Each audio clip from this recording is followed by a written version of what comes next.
What is up, everybody? We are live. We are live on the Utah Film Festival page and on YouTube and on Twitch. We're all over the place right now. And I've got a few guests, a few friends I would like to introduce you to real quick. Let me go ahead and show you who we've got here. We have got Susan, Yolanda, and Walter here with me. And we're doing a little chit chat about acting over 50. Guys, thanks for joining me in the conversation. We're going to have some fun. Now, just real quick, so everybody understands how a live streaming video works, you're going to come on here, you're going to start asking all sorts of questions, okay? So the questions that you're going to be asking are going to be answered by everybody in this group, and it's live. So your comment's going to pop up on the screen. We're going to be able to answer it in close to real-ish time. There is about a 20-second delay by the time you type it in, time we receive it.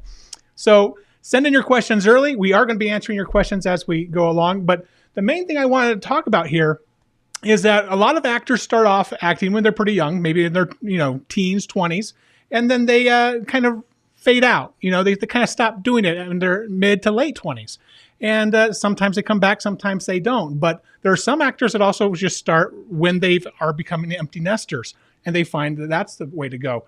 But these guys here, they all have very unique experiences. So we want to talk about what those unique experiences look like. So first off, I got a question for you guys, and this is going to be kind of an introduction to everybody. So Susan, I'd like you to answer this question first. Where did your acting journey begin? My acting journey began in junior high when we were all in the gym locker room, and somebody said, "What are you going to be when you grow up?" And out of my mouth came, "I'm going to be an actress." I had no idea beforehand that's what I wanted to be until my subconscious just shot it out. But I didn't. I did community theater and everything until I was much older. So doing community theater. Okay. I'm sorry. When did you start? When did you start acting? In junior high, but it was community theater and school plays, that kind of a thing. Okay. That makes sense. Yeah. And you also. Yeah. Okay. Well, that makes sense. Okay. Yolanda, same question for you. Where did your journey begin? Actually, of course, we all did the school stuff, but it actually started right here in Salt Lake City, downtown. I took a class. Actually, I read an article or an ad in City Weekly, and it was for acting class, and it said, "We don't bleep around here." And I thought, who are these people? And they were called the Actors Gang, run by Gregory Haynes, and I just started taking classes with him, and the rest is history. That works for me. Walter, same question. Where did your journey begin? Well, I guess like Susan and I began when not in junior high, but like my senior year in high school, I was in the play. I had the lead role in a play, and that was it. I was done. I didn't do any more acting. I did work in radio for 25 years, and then I got out of radio. Well, I worked in radio for like 10 years, and then got out of radio and started a resume writing business. And I kept seeing these ads in the newspaper. It said, "Become an actor. Earn up to $600." It was $600 a day then. Earned up to $600 a day acting. So I answered one of the ads, and I went down to, I don't think they're not around anymore. I don't even remember what their name was, but I went to this agent, and they just seemed like it was just a scam. It seemed to me like. So then I went to Cray's agency, and Troy signed me up on a Tuesday, and on a Thursday I was working on a set, Just a Dream, making $72.50 a day as a background actor. And from there, just kept doing a lot of background, and then eventually got a speaking role here. Got a speaking role on my first Hollywood thing was S. Darko as a mechanic, and then from there just went on from there. I love it. I love it. So everybody's story is very unique, which is the way that we would hope all these things would play out. One of the things that really shapes an artist is things that happen outside of acting. So Yolanda, outside of acting, what other things have you done that have kind of shaped you as an artist? I'm one of those people that even my hobbies still point back towards acting. I started working in a development lab with scripts. So I would read scripts all day long and give feedback for a local company here in Salt Lake City. I've done some casting. I'm a certified PA here in Utah. Let's see, I've interned in LA in casting. Uh, Learned to a little bit of directing. So everything still for me points back. I mean, my husband and I run a real estate and insurance company. And even that I feel like still points back to acting because it takes a lot to do that job. You're putting on your best face every day on that one. So it really feels like that's probably where a lot of acting skills has to come in to really sell that home, that real estate, or wherever that is. Absolutely. Susan, same question. It's like, outside of acting, what do you do to grow as an artist? I know a couple of the things off the top of my head. First of all, life in general just teaches you so much about how to read people, how to read scripts. I am a lover of stories, and I've always been a reader and a writer.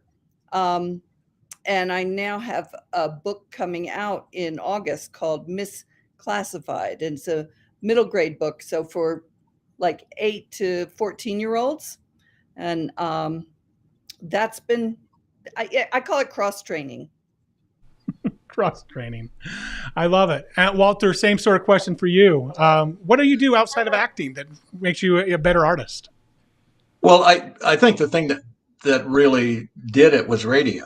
When I was like in 5th and 6th grade, I wanted to be a journalist. I wanted to be a writer. I had this 5th and 6th grade teacher, and she read every day after lunch when we were all hyper and everything to get us settled down. She'd read a chapter out of a bunch of classic novels, and a couple of them were Tom Sawyer and Huck Finn. And for a 10-year-old boy, that was the adventure. And I'm from Missouri, and I went to see the Mark Twain cave, and so I wanted to be Mark Twain. I wanted to be a humorous writer. And so I started to college, and I was going to go to college as a journalist. Went in the Army, came back, got a degree in education, was going to be a football coach. And as luck would have it, I didn't get a job as a football coach and went to work in a factory. My wife was teaching. And finally I said, well, and I also did stand-up comedy when I was in college. And so I went to St. Louis, Missouri, into this agent, and he said, I said, I want to be a stand-up comic. Yeah, can you get me some jobs? And he goes, well, what you got to do is you go out, you find yourself the job, you work yourself up where you got an hour and a half worth of routine, come back and we'll talk to you. I had no idea how to do that. So I decided I was going to be a disc jockey. And so I enrolled in a Columbia School of Broadcasting school and started sending tapes out to all the radio stations in Missouri, and got one offer, and it was to be a news guy. It was to be a journalist. So it's kind of like I was pushed to where I was supposed to go.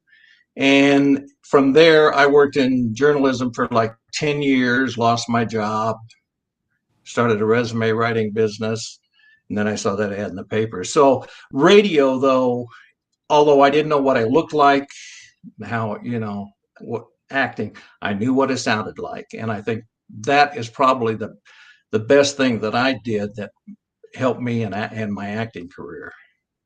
Now, the other thing is Jeff Johnson. Jeff Johnson? What did Jeff Johnson do for you? I went to an auditioning class, and I don't know what my mindset was before then, but I would go in, and it was like, okay, this is just the first thing. So if I just do it okay, it's okay. And then I'll do a little better the next time. And when I get on set, I'll really do it good. And Jeff in that auditioning class said, you got to have this mindset that when you go in, you may be only performing for 2 people, but you have to perform. And from that day on, I just went in. Every time I went in, I was doing a work. I didn't go in with the idea that, well, this is just the first time, I'll get the call back and then I'll do better. So, and then I started landing roles. That's how you do it right there. Now, this is what I absolutely love. We have a real estate teacher, we have a writer reader, we have a disc jockey, and everybody who No, I was never. I only worked for. I well, was the news guy. You were the news guy. You were the news guy. You were working in the radio field, right? Yeah. And then you guys have all found your home here in film and commercials and all that fun stuff right there. So, Walter, let me ask you one more question. This will lead back into another round of questions for everybody here. Are there any moments in your life where you had to kind of step away from this career? Where is I saying, whether it was life just got in the way, family got in the way, something got in the way, where you're just like, I've got to change my priorities for a moment and do something else. Has that ever been a moment that in your life that has kind of put a hiccup in your career? You mean acting? Yes. No, because I didn't start till I was 51, and I had 2 other jobs, and I wasn't landing any roles, so there was no stepping away. It was like get my foot in the door. There's no getting away. It's trying to get in. So yeah, it's like you're already 51. There's no babies being born at that moment. No, I was 51, and let's see, Angie would have been, what would Angie been in 2000? Yeah, so they were pretty much adults. So. Well, Yolanda, same question. No, I've never stepped away. I mean, I started in my late or early 30s, I guess. So I never stepped away, but I did end up, when I started producing a lot more, that takes over a lot of your life. And I found myself fighting to keep my acting career going. So it helped me to realize that maybe like I didn't need to be like a fully immersed producer, just enough to like learn and be a part of it instead of giving up everything that I've worked so hard for. So I think acting is the North Star for me. So. I love it. Susan, have you ever had anything that's kind of pulled you out of acting for a bit? Well, I've produced, but what I've produced is 5 children. And family has always been really important to me. And when you have 5 kids, there's oftentimes when one of them needs some extra support, even when they're fairly grown. So I've had to step away, or I guess the closest to step away, I've just ignored a few auditions that, I've seen or told my agent, I can't go to that one, but I've never stepped away for a long period of time. Fair enough. Another quick question. What opportunities have you guys found that come to you that may not come to people like in their 20s? Me? That's a hard question. It's a loaded question. I'm going to put that out to all of you guys. What have there been any businessman dad? They don't go to 20. So when the star is 30, 40 years old, and they're looking for a dad, you're not going to get that if you're 20 years old. So the dad role, the lawyer role, the businessman role, those are kind of roles. And then of course grandpas. So I get a lot of those now. So yeah. But I find the thing about it, I find, to me, I don't know, maybe I'm just because I'm here, the older you get, the fewer roles that there seem to be available to you. It seems to me like so. Is that kind of across the board with everybody? Yeah. Maybe when I was in 40s, I thought there were fewer roles for guys in the 40s. Yeah, I don't think so. Yolanda's like, nope, I'm booked all the time. I work a lot. I don't mean to put it like I'm not.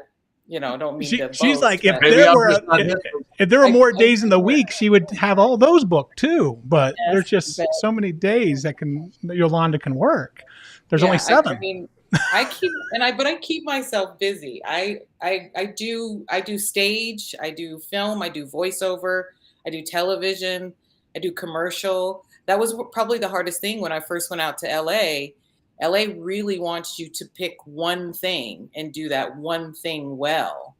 And of course we had a pandemic and I'm back here in Salt Lake, and what I really appreciate here is you can do all of it. You can dip your toe in a lot of different pools, and that to me is great, and it keeps me busy. So I would say the biggest opportunity that I think I get over somebody who's 20 and just starting is I direct book. I'm familiar with almost every production company in town, and they're familiar with my work. So I tend to like not audition that as much as I used to. in my, when I first started. So that would be the biggest thing, is once you have set a precedence for what kind of business you're running, what kind of actor you are, then there's not a lot of running around trying to get people to see you anymore, because everybody kind of knows your name already. You've already got that reputation already locked in. Those direct bookings happen, and then you're just like off to the races. It's funny because I've even done some like free work, and I still keep the same professional guide. Like, I'm still there on time. I remember once a director said to me, well, we know who the professional is. Yolanda's here on time. And everybody else was like half hour, 45 minutes late. And they were like, oh, we're not getting paid. We don't care. But who knows what that guy's next thing's going to be.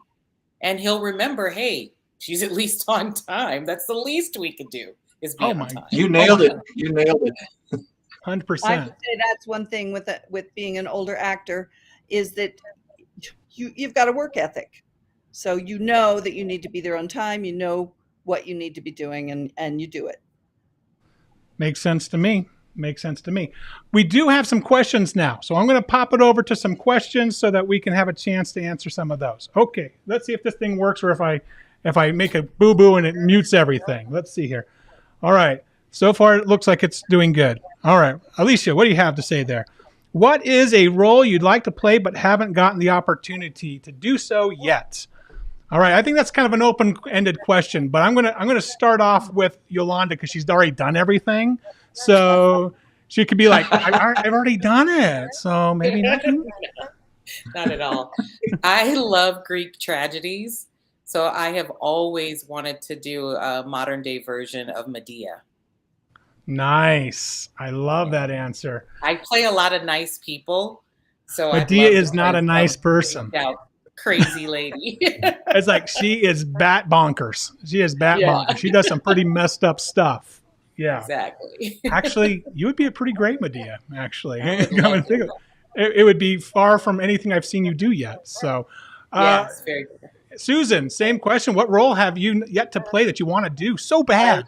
I will say two. One would be similar, a villain. I'd love to play a villain at some point.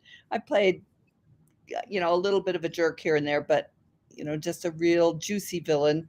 And I'd like to have a love story sometime.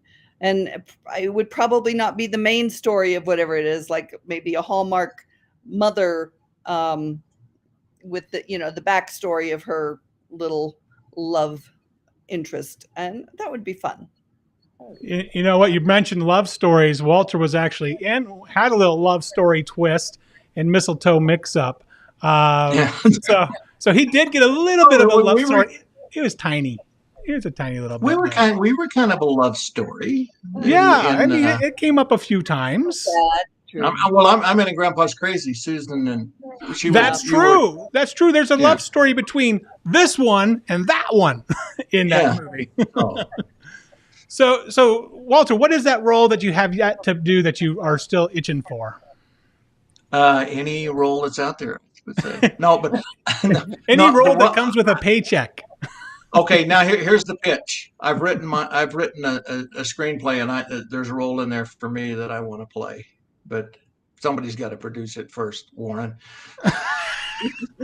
Wow, that wasn't a subtle hint. That wasn't a subtle hint at all. Fine, send it on over. I'll take a look at it. Jiminy Crow. The thing about it is, you write these things, and it's like I've probably aged myself out of the role now. So it's like I had it written for a 30-year-old. Just adjust a little. I don't really have a type of character because I've played kind of an evil guy in American West, and I've been the nice guy. Well, I guess I was kind of the evil guy, or not evil guy, but an angry guy and the boss in a Hallmark movie, and I've been the good dad, So I don't. It's just whatever role that people think I fit is the role that I want. That's a fair enough answer to me. I like that just fine. We do have another question in here, though, that did not come from Alicia. So there's that. Let me see if I can pull it up. What advice would you guys give for somebody who's now an empty nester and they're considering going to acting? What would be that path you would kind of lay out for them if you can choose that? And I'm going to go starting with the teacher, Yolanda. What would you do? Take a class. You got to learn. You got to learn the craft.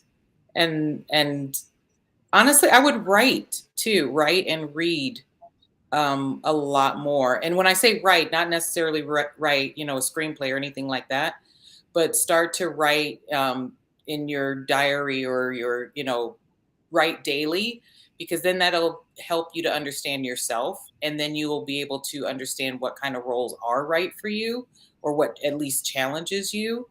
So definitely I would start with classes, even if they're one-on-one or in a full setting. Zoom classes are still really great. And just really learn the business. Learn, there's a lot of great books out there, or even just getting on YouTube, you can learn all the lingo and what actually goes on in the industry. So it's a lot easier today than it used to be. It used to be, you would hear a word and you'd be like, what in the world is that? You pretend you didn't, like you just pretend like, oh yeah, I know what that means. Yeah. But today you can figure out exactly what everyone's saying and what's going on. So just get as familiar with the industry as you can. Yeah, you can and Google. Let go of crazy dreams. Right away, I tell this to even people in their 20s. I make a living from acting, but I'm not famous.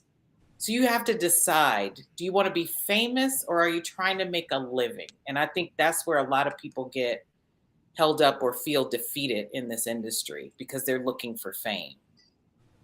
And is that fame associated with having those lead roles? Like if they don't feel like they're getting those lead roles, if they're not getting recognized on the street, they're not being successful?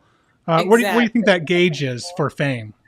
I really think it's it's like to me, the character roles are way more meatier than lead roles. And I read a lot of scripts, but I feel like the character roles just have more. So if it's leading roles, then yeah, I mean, I'm a get in where I fit in type of actor. So I want to help tell that story however, in whatever capacity that I can give to helping that happen. So to me, when I say fame, I'm talking about the people who are constantly like, what's my next? Is everybody seeing me? Is everybody doing that? Because they are. You're helping a production get going, even when you just have no lines. When you're an extra in the back, you're still helping tell that story. I absolutely agree. Susan, you've come in with a lot of experience as a director, producer as well, and as a writer. And as an actor. So you have a lot of a well-rounded experience there too. What advice would you give somebody who's a recent empty nester looking to get into this industry as an actor? As an actor, I would say start with some extra work. And, you don't want to just get stuck in extra work, but doing a little bit of it so you can be familiar with set and be more relaxed when you go on set and know some of the rules so you don't do something kind of stupid, and then get blackballed for it. And read out loud, practice reading out loud. And then when you end up with a script, if you have to do a cold read, you've got practice reading out loud. And then add, obviously what Yolanda said was wonderful. Yeah, I think if having that classes, I think is important. Being on time is important. Mm-hmm. Just practicing, getting the words in your mouth. I know whenever I'm directing Archie on some of these sets for Manly Bands, one of the things I always tell him is, just get the words in your mouth first and make sure it feels like the emotion is there that we need to be conveying. And a lot of times that's the hardest part. It's just getting the right words in the mouth. And for actors who have never done this before, that could be a huge challenge. Walter, what advice would you give them other than starting in radio? I would say find some place to be bad, because you may think you're good, but you're bad. You're not really that good. And that goes back to radio. When I got into radio, this was like my third or fourth job, and was getting a job as a reporter. I went for the interview and they didn't hire me. And so I, thought I'd blown it. And then they called me up about a week later and said, look, the reason we didn't hire you, they thought I made too much money, which I wasn't. I wasn't making anything at all. But they said, and you were too experienced, but we would like to hire you as a news director. But we hired this girl and if you don't like her, you can fire her. Well, I told my wife this, and she said, well, you're not going to fire her. I said, no, I'm probably not going to fire her. And so, and I don't know what possessed me, but I went into our closet and I drug out these old tapes that I had when I was first starting in radio. And I was just sitting in the kitchen listening to them on a cassette tape. And my wife walks in and she says, you're not going to hire that guy, are you? That's how bad I was. And I thought I was pretty good at the time. So go to the BYU, University of Utah student films, which do those classes. I think, like Yolanda said, go to classes where you can do it over and over and over and over and over again and get good. And to me, I don't know, everybody's got their own style of doing things, but if you're going to do an audition, go in and read the script like 3,000 times. I've had other people say, well, it gets stale if I do it that much. I find the more I do it, the more different kinds of characters that just come out in me, because I do get bored with it. It's like, and then these characters just start coming out and you start doing it different ways. And then when you go into the audition, at least when you're beginning, you get so nervous that you forget your lines. And if you've done it like 3,000 times, your brain just takes over. And then you walk out of the audition and say, oh gosh, did I say that line right? Did I do it right? And in all likelihood you did, because it's just, so do it over and over and over and over again. And I've had other people say, well, it gets stale. Well, to me, if it gets stale, that's when you start really developing different characters that you don't even know that were there before. So, and then listen to your wife. She'll tell you you're bad. Because 80% of this job is confidence, like, and the other 20 is who you know. For sure. We got Sean Stevens saying hello to everybody on the show so far. Travis Norman says he loves being a featured extra. We also have some other people coming up. For some reason, the comments aren't coming up on the stream. They might be watching it from an event page or something like that. But Callie Broomer has asked, what advice do you have for teen actors to stay focused and upbeat? You realize we're over 50 and we haven't been teenagers for a long, long time. So I don't know if we remember how to stay focused when you're a teenager. Oh, you still go ahead, Walter. I interrupted you. You're good. Okay. I would say to break it up. Find different ways to keep yourself enjoying it. Any skill that you develop is going to help in your craft, because you never know when they're going to need somebody who can roller skate or who can wield a sword or can swim, whatever those things are. So if you practice other kinds of skills that cross-train you for acting, that can help keep your spirit up. I agree. Yolanda, what notes would you have for the teens?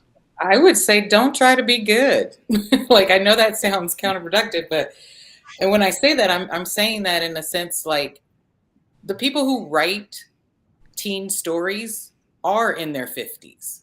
So they don't know what teens really are going through. They just know what they had been through. So to me, I think you come in as a professional teenager when you're working as a teenager on set. So to me, it's more about, like I said before, write, get to know yourself, know who you are, what you want out of life. I tell teens all the time, it's so easy to become famous for the wrong reasons. So the best thing you can do is to be yourself. Absolutely. I 100% agree. Plus, there's only one person who could be you. So there's that. Right. So that's kind of an upswing right there. Kathleen Mason also had a question. She says, "Hi guys, this isn't a question because I need to jump in and share. Great stories. Mine is I had a little voice tell me in my 30s I needed to be an actress. Yeah, I fought that voice and I lost big time. Both parents were actors. So that's fantastic. Sometimes it's the family that inspires you to become an actor. Sometimes it's your friends. Sometimes it's just your community. Sometimes it's an inner buzz. I don't know, a heartburn that says I got this creative impulse I've just got to do, and I got to get it out somehow. And maybe acting's the right path for you. It's different for everybody. I think so. Yeah, I think if you're meant to be in some sort of, I don't know, entertainment or whatever, it'll constantly pull you back in somewhere along the way. If this is what you're meant to do, this is what you're meant to do, and that's kind of where radio and acting and entertainment. It's just been something that's been kind of a tug on me since like 5th or 6th grade. Now, I'm going to ask you guys a question that's going to really help a lot of the folks that are watching this, because they may not have some of the experiences you guys have been able to have on sets here in Utah in particular. What are some of the best experiences you guys have had on sets, bringing out specific examples on productions, whether they're commercials, films, or television shows, that somebody just did so right, whether it was a director, a fellow actor, or just other crew members? Have you experienced something that just really pops out to you? You're just like, man, that was it. That is like the epitome of professionalism. Whenever I'm on set, this is what I want to experience. Oh. Ooh. Well, I like the first Hollywood production that I was in was S. Narco, and I was doing this scene, not anything like the director wanted. And this is what struck me. He struck me as professional. He said, "Walt, come here." And he took me out for a little walk, and he just said, "Look, this is not what I want. I want you to do it this way." But he didn't say cut, and chew me out in front of everybody. He just took me for a little walk and said this, and I went back and did it the way he wanted it, and he loved it. So, but that's I'm not a director, and I don't pretend to be a director, and don't want to be a director. But that, to me, that was a classy way for the director to handle it. So. I agree. Now if a director yells at me on set, it's just like, yeah. But then it was like I was a nervous wreck anyway when you walk on that set the first time, and it's your first big gig. You don't want to screw up, and you're afraid you're gonna screw up. So that was a big moment for me that I thought was very professional, and I liked it. So gotcha. And Susan's got one right now too. One was on Grandpa's Crazy. Dana Gerald was the director, and he was the best actors director I've had in a long time. I've had some good directors, but he was really an actor's director, and I was able to understand everything he wanted and give him the changes he wanted. And he was also stayed very calm, even though, it was a set with very few people, very few PAs, and he was doing a lot of work, and I really appreciated that. And the other is a totally different experience. I did a Crumble commercial that just had, either 2 or 3 people besides me, depending on, one person had to leave partway through, but they let me play. They let me do accents and just experiment with silly ways of doing their little thing. It was kind of a spokesman talking to the camera, and it really made the whole experience a lot of fun, because I love when I get to play as an actor. And I think that's something that a really good director can do, is they could just empower the actors to experiment a little bit and just, as you mentioned, play. I mean, acting is a sense of play, right? So anytime that you can really just cut loose, it's got to be enjoyable. Yolanda, now I'm putting you in the hot seat. Actually, I was just going to say the exact same thing Susan said. I worked with John Leguizamo on a film, and he would improvise his lines, and I thought, wow, this is really cool. And he was like, you can do that too. And I was like, you can? And then we all just started, saying the lines the way we would want to say the lines. And you don't over add, you can't completely change anything, but it was just so much more fun to be able to say it the way I would say it, and to be able to have that fun. I do a lot of industrials, which are corporate videos. The scripts are just manded by lawyers, and everything is right on point. And so just to have that freedom is really nice. So a lot of times before I even go on set of anything, I have to check in with myself, and I'm like, okay, this is an industrial or this is a commercial. Like, what are the rules? What can I get away with? What can't I get away with? So just having that freedom to sort of play around is always a lot of fun. And that actually takes us to this question we had from Michelle Agel. She says, I have a preteen. I like the comment about writers are older when writing the script. How do producers feel when the preteen doesn't say the line word for word? When you guys are on a set with kids, it's not a commercial, say it's a TV show or it's a film, do you see a lot of directors still wanting them to do word for word other than Disney? Is it always word for word, or do they give them that freedom? The rule I have is television is raked over, so go word for word.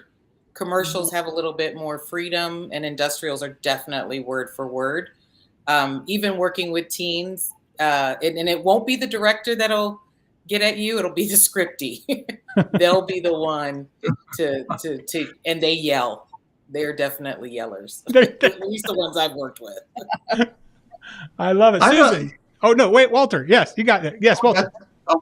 Well, yeah, I never do word for word. I mean, like it may be, well, it's supposed to be word for word, but like, and this may not be what you're talking about, but like if it's, I'll change one word or two words, or, but I'm not like changing the entire script or anything like that. But like I memorize the lines, but then 99 times out of 10, I won't get it exactly the way it's written, and they usually don't say anything. Although also on that S-Star thing, I was ad-libbing a line, and the director comes up and says, don't do that. I was throwing the line out there, and he walked up to me and he says, because the script supervisor, like Yolanda said, he pointed it out, and he walked up to me and he says, don't ad-lib that line. Drop that. Stop doing that. So, because we did about 3 or 4 takes. So yeah. And if I feel like ad-libbing a line, and I don't do it very often, but if I do, I figure if they don't want me to do it, they'll tell me to stop. But like, as far as word for word, it's not exactly right. And when I do my auditions, my wife and I always get in an argument. She says, it said the, and you said and I said, so, well, that's close Susan, enough. As a writer, Susan, though, does that get on your nerves when actors change it? No. I try when I do my writing. In fact, I do write scripts too, and I try and make it conversational so that it'll flow in a person's mouth. But it doesn't bother me if they, change a word here or there. But you have some directors who, they want it word for word, and like Yolanda said, the scriptie will always get after you. And some directors are fine with a little bit of switching things up.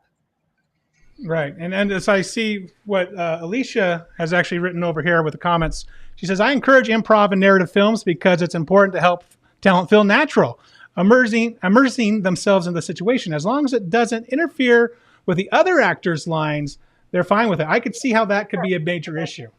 Because if you're starting to ad-lib something that kind of steps on what the next character is supposed to lead to, that's going to be an issue. Yeah. So here's a question, because I'm not an actor. Okay, when you guys get a script, when you guys are looking at the whole thing, do you just look at your lines, or do you look at everybody? Everybody. Everybody. Yeah, you read as much as you can, even the parts that that have nothing to do with you, because that all of it informs you. Mhm. I like the look on Walter's face right now because he looks like he has a different answer. I do. I read my lines and the characters that are in my scene. I don't. I mean, I don't usually read the entire script because I figure if I'm this is kind of how I look. If I find out something I'm not supposed to know, it kind of it takes me, I think, probably out of where I'm supposed to be. You like if I know what the ending's going to be, but or of that nature. So I don't usually, and I know a lot of like Yolanda and Susan. Most people say you haven't read the script. No, that's not just my part in it. So, and that's kind of that's just my attitude towards it. That yeah, if well, unless it's like I'm trying to decide whether I want to take a role or not, which that never happens. That people say we want you to we are considering you for this role, and we'd like for you to accept it or decline. I'll take it. But yeah, but I don't usually read the whole script, and I've had a lot of people say you don't. Most actors do. So you're telling me you're unlike Yolanda, you haven't gotten to the point where you get to refuse jobs? Well, I've refused it one or two, but not very many. But that's usually just conflicts of other schedules. So, I mean, for me, reading the script is important because of tone. Even I do a lot of Hallmark, but every single one is a little bit different when it comes to tone. Not only that, there's times in scripts where you may not be in the scene, but other characters may be speaking about you, which can inform you on how you can prepare your role better. So to me, you're kind of missing out if you don't know the overview. I tried it one time. I did one movie where I was like, okay, it's a murder mystery. I'm not supposed to know anything about these people and what's going on outside of this. And I watched my performance back, and to me, it's the worst I've ever done. Oh, wow. Actor. Yeah. So that sounds like something you'll never do again. No, I'll never do that again. Okay. I'll read the whole thing. Now, just a reminder for everybody, we are now about 43 minutes in. So what this live thing is you guys can ask questions. And as you guys have your questions, we're going to pop them up on the screen. You got maybe 10, 15 minutes left tops to get your questions in to Susan, Walter, and Yolanda. So if you guys have questions, this is your time to get them in. I'm going to pick their minds just a little bit more as I wait for those to pop in. Yolanda, you mentioned you do a lot of Hallmark. Being in Utah and being one of the more in-demand actors here, what are you seeing is the trend right now? Are we seeing a lot more industrials, more features? What are we seeing as far as work-wise goes for actors? What are we seeing mostly? I could only speak for myself. So for me right now, it's a lot more voiceover.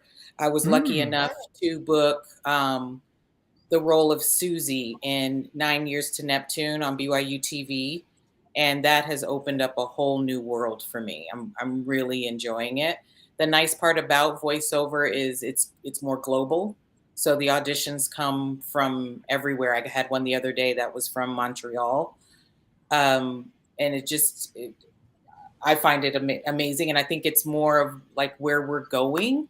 I'm personally really, really into Oculus and the metaverse right now. So the voiceover stuff really excites me because maybe I could be in video games or, do more stuff like that. So I feel like the voice stuff is what's next, at least for me. Mm-hmm. And I get this question all the time. How do you guys find the work? Because if you're turning work away, I mean, you're not on social media all day long. I know this for a fact. So how are you guys finding the work? Who's finding it for you? Who's putting you in the right direction? How do you guys get the gigs? For me, it's either through my agent or through Facebook or through a direct booking. And who is your agent, Susan? David Lane with Elevate Talent. With Elevate Talent. Sounds good. And Yolanda, who is your agent? How are you getting booked? Because you're getting mostly direct booking. So it sounds like most of your work's probably not coming from your agent so much, but maybe the producers directly. Yeah, so I do keep track of the producers I work with. Most of it does come through TMG, though. I'm with Vicky Panic is my agent. I also have kept in pretty good contact with bigger names that I've worked with here, and then they have recommended me. I've never had an agent in LA, but have worked out of LA multiple times. And that just comes from connecting with them and knowing them. I don't really, like I say, I'm very familiar with most of the production companies in town, and they're aware of my work. And so I kind of keep up. I don't hound anybody. I'm actually really, really bad at social media. It takes me forever to post anything.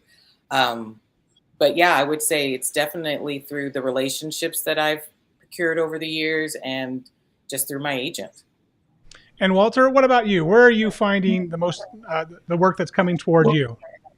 I get it through my agent, my manager, and that's where I get most of my work. But also, once you, like Yolanda, I've done several Hallmark movies, and three of them have been with the same producer. So if you go in and you do a good job and they like you, then you're going to get, well, actually, one of them was a Lifetime movie. And then I got that, and then because I've been on other Hallmark movies, I got a different one through a different producer. But yeah, it's kind of it. There is the relationship where people see, and if you can get on screen, then and people can see you on screen, they know your work and what you're capable of, and you get more jobs that way as well. Where it's just it's that old, you got to get work. You can't get work unless you do work, and you know the whole thing. How am I going to get experience if I don't have any experience? But once you start getting on screen, and there are people that see you on screen and know that you have this ability, then even if you go in and screw up an audition, then they still might hire you. So, but don't go in and screw up the audition either. Yeah, Yolanda. I was just gonna say one more thing. Also, film festivals, and I go to a lot of film festivals I go to a lot of workshops that may not have anything to do with acting. So maybe I'll go to, like I went to the Austin Film Festival, and I just did all the stuff that writers do. So I would go to anything that had to do with writers, and then I would meet writers, and then I could read their scripts, and that helps a lot too. So the writers are the blueprint of any of the work that we do. I would definitely recommend people get to know more writers that are around them. I agree, because those writers are the ones who have that connection with the producers and the directors, and they have people in their head when they're writing. They're like saying, I've got Yolanda in my head, I got Susan in my head, I got Walter in my head, and that's who I wrote this for. And so it's much easier for a casting director or producer or director to say, well, then let's just hire them. Absolutely. I met John, when I first met John Lyde, he came to me and he said, I've got a movie that I really want you to be in. It's a great part. Like the book's already out. Your character's not in the book, but you'll be excellent. I said, this sounds great. When are we going to do this? He said, 3 years. And I went, what? But I'll tell you, 3 years to the date, they wrote me into Christmas Oranges, and it's a movie that a lot of people love. So I'm very proud of that. That's funny. It's like, 'cause that sounds exactly like John. That sounds like 3 years and like the same enthusiasm. Like, I'm going to do it in 3 years. It's like, I could see him saying it just like that. Okay. We got some great questions over here. I'm going to start popping them over here. Let's see. We're going to get rid of that one. We've already answered that one. So let's try this one here. Yolanda was on set with my oldest daughter or oldest child. First film. You were so nice to her and helped her calm down and not faint because the set was so hot. How do you get to know the producer? I'm always worried about bugging them. What a good question. It's like, what is that boundary? And I think kind of actors can cross that a lot. But how do you get to know a producer? By being yourself. Honestly, have some couth. I mean, if they're busy and they're doing other things just like you would meet anyone else. If you like their shoes, comment on the shoes. I'm a big shoe person, if that doesn't help you. You both like licorice. You got to have licorice on the set. Hey, I'm glad they put the red vines out. Just the normal stuff that you do when you meet a stranger. Like this, it's the same tools. They're people just like you and me. If their head's down and they're doing something, that's the wrong time. So just common sense. Treat people the way you want to be treated. I love that. It's kind of that golden rule that we've heard like for years and years and years that I don't know, maybe people forgot. I don't know if you can say anything more than that, other than when you're sitting around at lunch or whatever. Again, if you see a moment to bring something up, I like how you're doing this, or what do you think about such and such? Again, only if they look like they're not already involved in their head or talking to somebody else. That makes sense to me. Okay, we have another question that just popped up over here from, I love this guy's name. I've worked with him once. Hi, Warren. Yolanda. Hi, Warren. Yeah. With the distancing over the last couple of years, have most of your voiceover jobs transitioned to your home studio? Or do you still do some traveling to a studio for that? And I'm going to follow up that same question because we have somebody else asking this.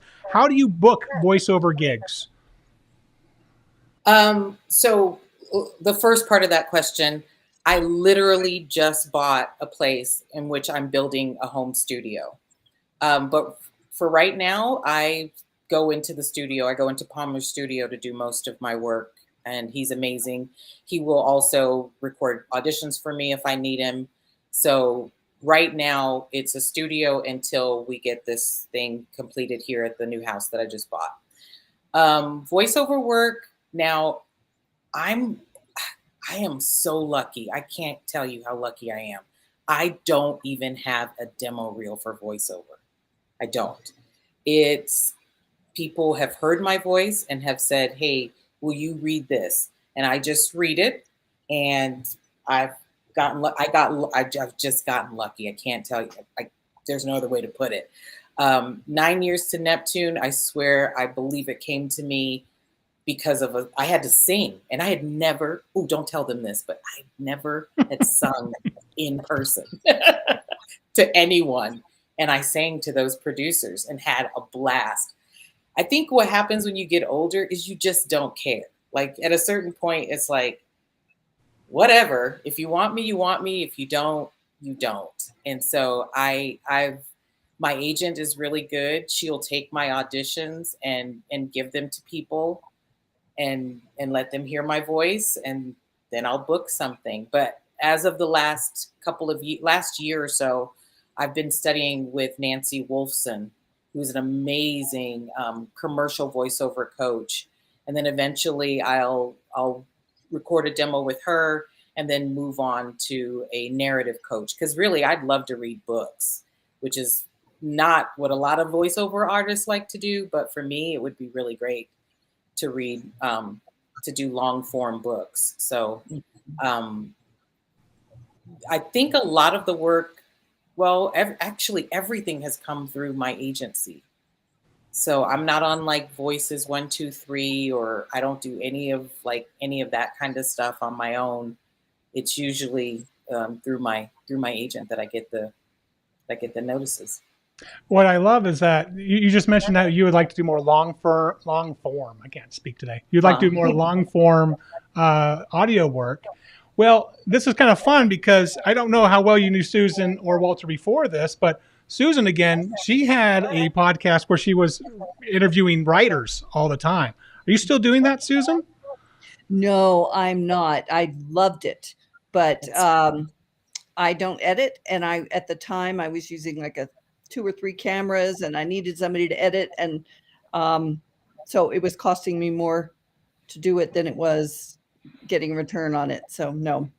What's neat, though, is because those relationships that Susan has been able to make, though, now she has that in with writers that are always saying, you know what, we've got the printed version. We've got it over on Kindle or on Amazon or wherever, but we haven't got it on Audible yet. and we haven't got it on all the other 50 platforms that you could send out audio versions of these books to. So And I've got it on. I've got my audio rights for the book that's getting published, and I'm thinking about doing it myself. see, So, but it's a little. I would love to do long form books too, but it's also a little scary to do my own book because maybe I'm too close to it. So I haven't decided yet. Since we're plugging, I would also like to do long form too. And the thing is, I worked in radio for like 25 years. I worked 10 and then took like 13 years off and got back into it for another 12, 13. But I hardly ever do voiceover. I don't know why. I just never get any audition. I hardly ever audition for voiceovers. So, and I would love to do that. So, well, I think that So there comes you are, down so. to an agent right there who has those connections that could make that happen for you. So that's Vicky over at TMG again, right, Yolanda? Yeah. All right. And I understand TMG is pretty tricky to get into. For those who are watching or aren't familiar with Utah's talent pool, TMG and McCarty are two of the bigger companies in the state. So, but TMG I think might be around a bit longer, and so they have a bit more. Actually, of those McCarty's first. McCarty is first. Yeah. Again, not an actor. I don't know. So that's good. That's good to know. I learned something new today. Thank you very much for teaching me that. We're getting some really good questions in here. We had Musa chime in earlier today, and I think we've already touched on this a little bit, but maybe for clarification. How do you find jobs outside of Utah? And I guess this is an overall question, but we know Yolanda's talked about it.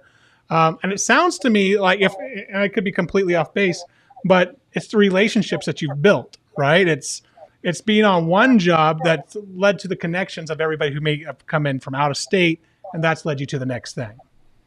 Absolutely. But there's also a lot of, there's backstage and, actors access and casting. There's all kinds of casting network stuff that you can get on if that's something you want to do. It's just a little tough because if the pay, you may be paying to work. So that's why it's a little hard. Also, we have something called incentives state by state. So they have to hire within that state in order to get their incentives. So you coming in from, like say from Utah to New Mexico or something like that, you would have to have residency in New Mexico. I mean, they're getting down to where they're asking for actual driver's license and ID. So it's not as easy as you think. Now, LA is easier, like if you're going straight to LA, but some of these smaller markets, it's really, really difficult for you to book a job there and not be living there unless it's like they actually really, really, truly want you. We're talking about like markets that are not Georgia, not LA, not New York, not Miami. We're talking about Idaho or something like that, aren't we, when we're starting to talk like that? So Idaho is interesting because, well, as far as I've known, they don't have a film commission or anything up there. I have a regular gig up there where I just do stuff for nurses and hospitals. But I think Idaho just assumes it's Utah. It's the same. They look at it as one. So Idaho would actually be really easy, I think, to get into, except for there's no way to really network. I mean, I think Katrine McGregor is still up there. So that might be the first step to try to get into Idaho. And then just kind of learning who needs the services of an actor up there, because their terrain is a lot like Utah. So, but we have everything in place. We have a film commission. We have crews and everything like that. So people aren't going to Idaho just yet. But eventually that can change. I would just keep watching it. It's an absolutely beautiful and great place to work. I really like working up there. One of the things to pay attention to is with this SB 49 passing through the legislature recently. I think that was last week. It's one step closer to passing. Now, what that means, for those who are following along, this bill is an amendment to what the current incentive is in the state, which makes it so that if you film 51% of your production outside or in rural Utah, there's no cap. So you could just keep on filming until you run out of money, because we won't. So I think that is something that Idaho doesn't have on us, in my opinion, because now with that incentive, when I talk to people who work at Warner Brothers or Paramount, they all come down to the brass tacks. It's like, how can I make the biggest bang for my buck? And being, whether we can go to Idaho or Utah, even though they have the same topography, having that an incentive that says we're going to give you some of that taxes back, that's a big deal. So I could see Utah blowing up even more than it is right now, but that just means Yolanda's going to have to turn down more jobs. And Walter might be able to start turning down jobs too. Well, I've never shot. I've shot one thing out of state, out of Utah, and that was it was an American West thing, which they shot about 90% of it in Utah, but they put me on a plane and flew me out to West Virginia to shoot my role. So it's kind of, but that's the only time that I've shot outside of the state, and part of it is I don't want to be gone for a long time. I've got grandsons. I like to go watch soccer, play soccer, and that sort of thing. So I don't really try to get a lot of out of state jobs. So I like to, unless it's, a pretty short shoot, I don't want to go and spend a month or 2 months or 2 weeks or 3 weeks shooting somewhere else. So I don't know how you get jobs out of state. I guess that's what I'm saying. So I would repeat. Not that I'm opposed to it. Yeah. What you said about money is make sure you really think it through. Is $100 or whatever the pay is worth your time and travel if they're not paying any expenses? Because you can get excited about a part and then end up in debt over going out of state. Just make sure you've thought it through. Yeah, which it could be fine if you want to make that investment and you think that that's a role that will propel you. That's a personal call. I think that's a personal call. So, So we're not going to advocate one way or the other. Okay, we got some business questions. Are you guys ready for some business questions? All right.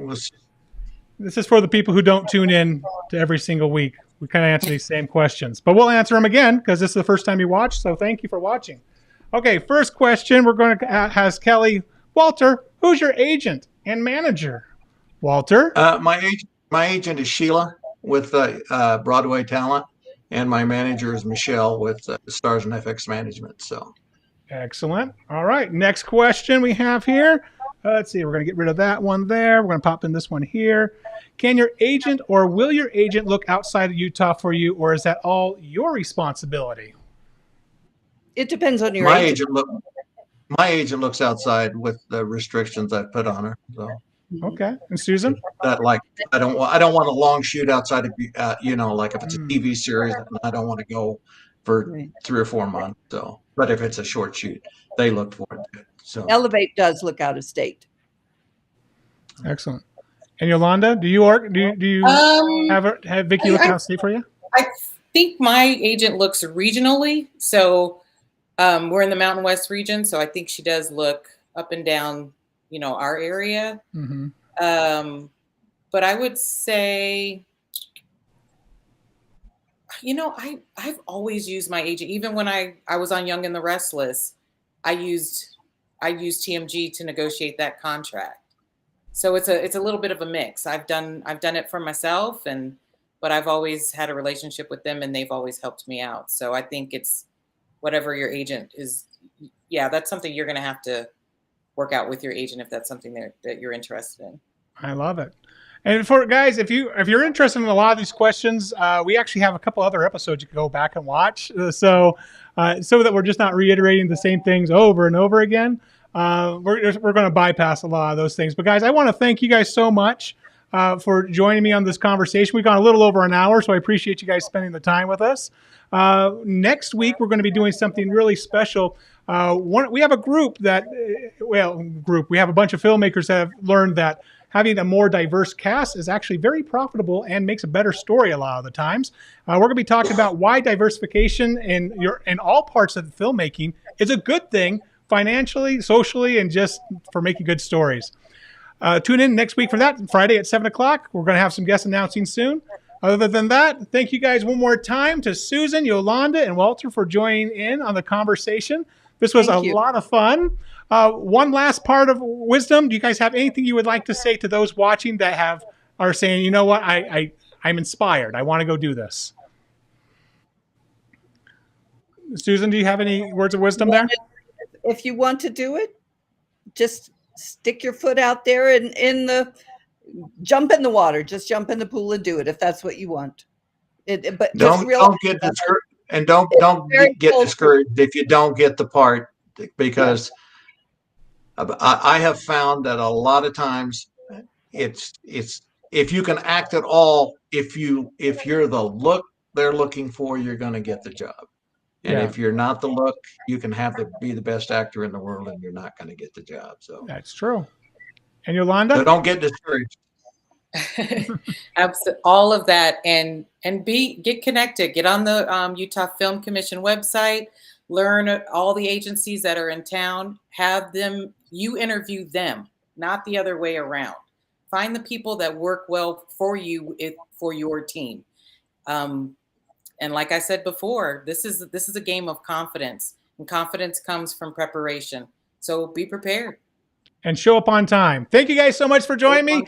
We'll see you all next week. Take care, everybody. Bye. Thank you. Thank you.